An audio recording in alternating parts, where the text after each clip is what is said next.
Peggy 18.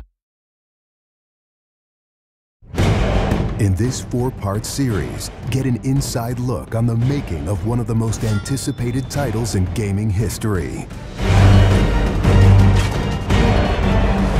This is Inside Assassin's Creed 3.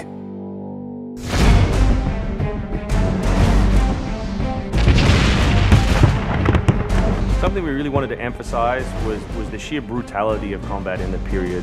We've all seen the paintings of the revolution, and death is glorified, death is angelic, but it wasn't that way on the battlefield. It was a brutal conflict.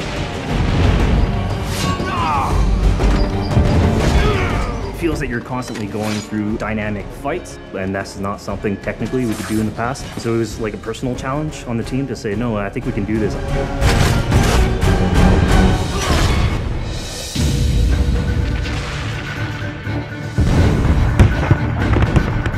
These armies are filled with different types of weapons.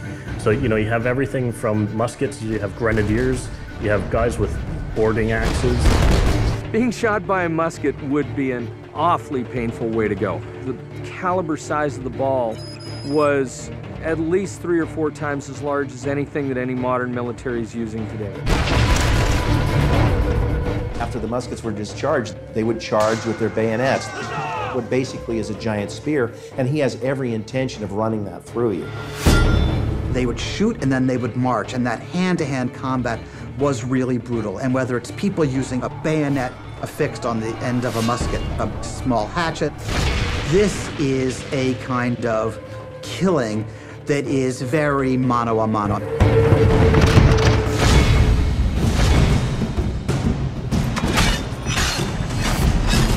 All the animations, all the weapons are brand new. It was interesting to start on a new style of fighting that is much more close and aggressive. Connor's favorite weapon is the tomahawk, obviously super deadly in hand-to-hand combat. Also the bow and arrow. It fits with his native heritage and it's lethal. The rope dart, it's a real accurate Chinese tool that we found the references for that period as well. He can use it from the ground, so he can bring the enemy towards him. It gives him the ability, for example, on a tree, to hang someone from above.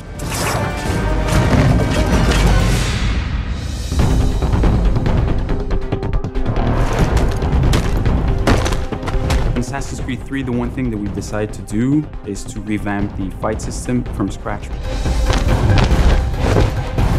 We wanted the skill in the combat in the game to be about transitioning from character to character by choosing the right moves, by performing them correctly. It allows you to basically mow your way through large numbers of people if you're good enough without stopping.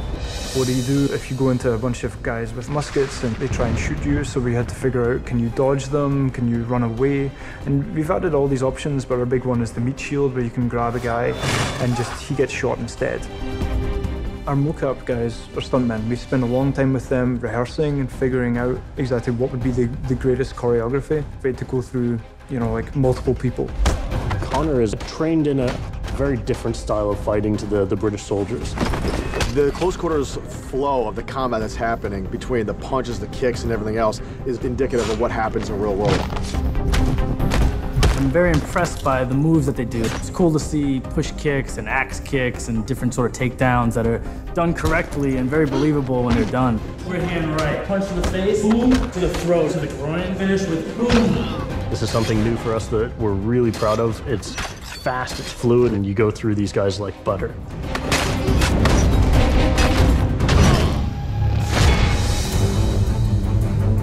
Connor is essentially the first guerrilla fighter. He's someone whose goal is always to move behind enemy lines, to pick off his target, and to escape.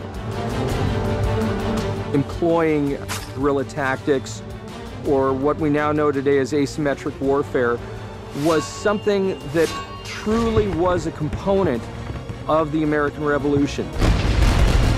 They learned what we would think was guerrilla-style warfare. You know, you sort of hit quickly and then disappear. American tactics were really frowned upon by the British because the Americans did adapt the tactics that were used by the Native Americans from the French and Indian War. The first big battle, Lexington and Concord, takes place on a New England town green. And as the soldiers march back to Boston, they are marching along a dirt road lined by stone. It's not the most effective strategy, wearing your bright red coat and march through the woods while some farmer's trying to shoot at you. The Americans brought a tactic that they couldn't really cope with. They essentially took it away from the battlefield and they started guerrilla tactics.